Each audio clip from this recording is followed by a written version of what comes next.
And with that out of the way, we can go right ahead and go into the second segment. Actually, before I go into the second segment, I'm going to acknowledge Ghost's comments yet again. He's clearly not a Bronny fan. Clearly, he's not. Because he says tennis is harder. Saying Bronny is mid in the inferior sport of basketball is me being generous. Oh, watch out, guys. He's being generous. Bronny gonna look good on the bench. I mean, let me know in the comments, what do you guys think? Do you guys think that tennis is a much more difficult sport than basketball? Do you guys think basketball is a much more difficult sport than tennis? And to respond to your comments, I don't think he cares. And to be honest, I don't really care about whether or not Bronny's going to be good at tennis or not either. I really don't. And it genuinely, like, I just don't. I'm sorry, I really don't. And it's, what does that matter? What does that matter? What good does that do? And sure, he might look good coming off the bench. You never know what his role on the Lakers is going to be. And we have no idea how well he can, progress in the future, because playing with all of these, and training under the NBA trainers, a lot of players like that didn't, let's say for example, players that couldn't shoot, players that couldn't do this, players that couldn't do that, they all developed that game in the NBA. So like Lonzo Ball, I remember when he was on UCLA, a lot of people were criticizing his jump shot. And, while it was working on UCLA, going into the NBA, it didn't translate that well. But when he was training under those NBA trainers and, jump shooting and practicing his jump shot, he refined his jump shot. And he ultimately became a three-point shooter. He went from shooting like 32% from three to shooting like 40+% from three, which is fantastic. It is a huge jump. So saying that, he's going to be mid, or saying that he's going to be this, that, and the other, I think that's just unfair. But that's just me. So with that out of the way, we can go into the actual second segment, which is talking a little bit about Andrew Wiggins and the situation that the Warriors are forcing him to. So what's happening? So Andrew Wiggins, the Golden State Warriors are looking to trade him. I'm willing to bet that he is going to be in the same trade package as Paul George if the Warriors decide to trade for Paul George, because there were rumors and there were reports saying that the Warriors, they're ready to deal with trades, and they're ready to trade or sign Paul George to the Golden State Warriors. So whether it be a sign and trade, whether it be something else that they plan on doing, they do intend on getting Paul George. And I feel like Andrew Wiggins is going to be a very key piece in that trade.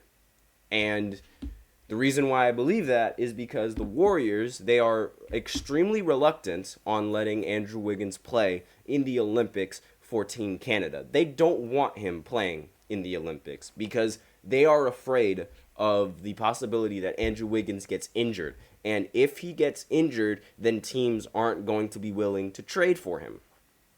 Now, while I do understand the Warrior standpoint, and I completely understand why they wouldn't want to risk Andrew Wiggins getting injured, and why they wouldn't want to, let him play in the Olympics, I think that's just wrong. Like, from a fan perspective, I genuinely just think that's wrong.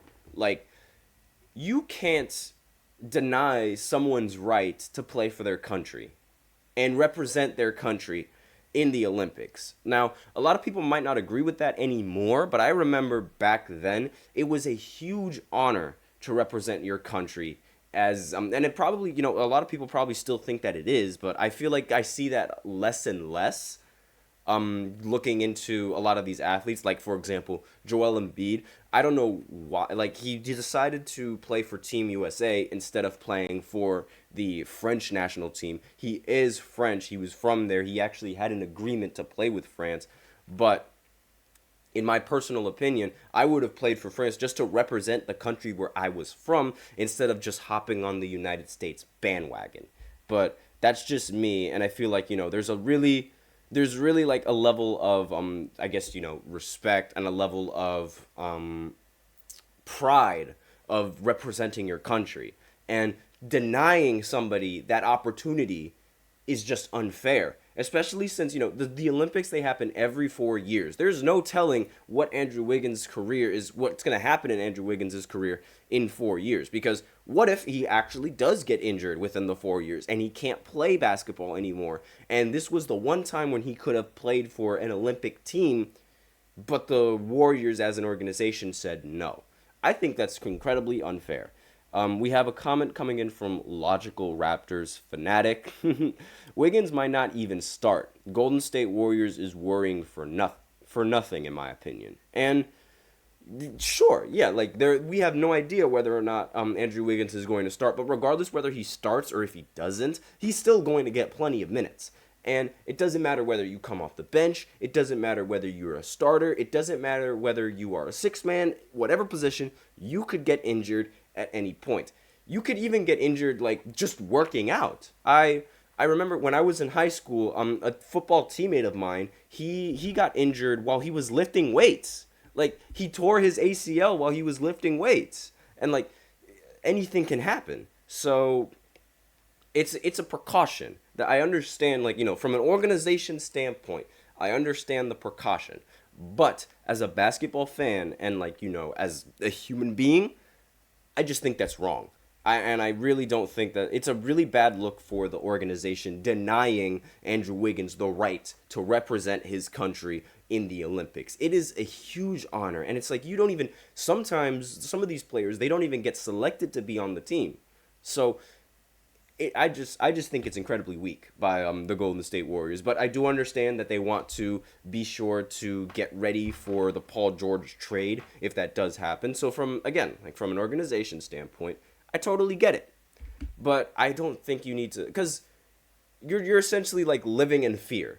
And sure, there's a chance that he gets injured, but what if he doesn't get injured?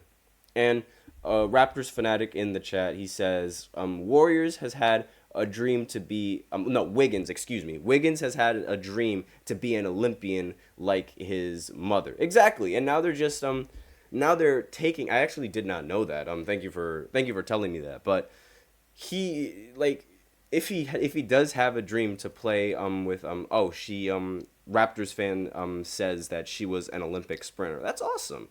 So yeah, why wouldn't you want to represent your country like that? I think it's just not fair to any athlete and that wants to participate in the Olympics.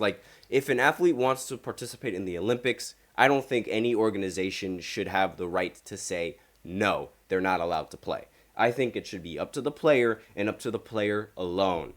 And I just think that's incredibly weak, because you cannot live in the fear that your players are going to get injured. Honestly, I feel like that's why a lot of the players, they get injured already, because we're treating them and we're trying to cater to them and making them frail, this, that, and the other. I mean, back in the day, players used to play 82 games. Now they're barely playing. There's barely any athlete in the league that's playing 82 games. The only one that comes to mind is Mikal Bridges, that's playing 82 games a season. And again, to be quite frank, I really don't like how, all of these organizations, they're oh, don't play because you could get injured. Oh, don't play because we're afraid you might get injured. Let the man play.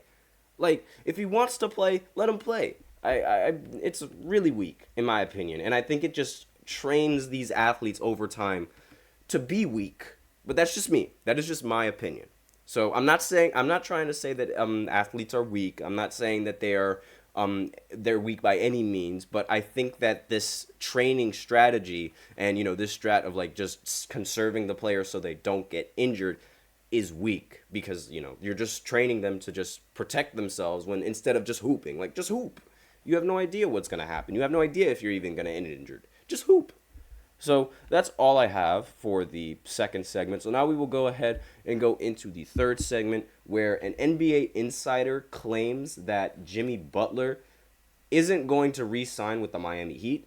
So I'm just going to talk a little bit about that in the third segment, because there were rumors that Jimmy Butler will get traded. So I'm also going to talk a little bit about that after this short break. Be sure to stay tuned. Looking for your daily fix of sports talk without having to pay for it? GSMC Sports Network is available on YouTube. Just search GSMC Sports Network. Get your fix of daily sports talk shows on YouTube, absolutely free. NFL, college football, NBA, MLB, MMA, UFC, fantasy football, and so much more. GSMC Sports Network has shows running all day long, with new sports shows starting every 2 hours. Just like on your favorite cable sports channel, except GSMC Sports Network is absolutely free. Just search GSMC Sports Network on YouTube to catch one of your new favorite shows, like the GSMC College Football Podcast, Chip Shot Football Podcast, Hoops and Heels Women's Sports Podcast, GSMC Basketball Podcast, and so many more. Check it out for yourself. GSMC Sports Network, now available on YouTube absolutely free. Search GSMC Sports Network on YouTube right now.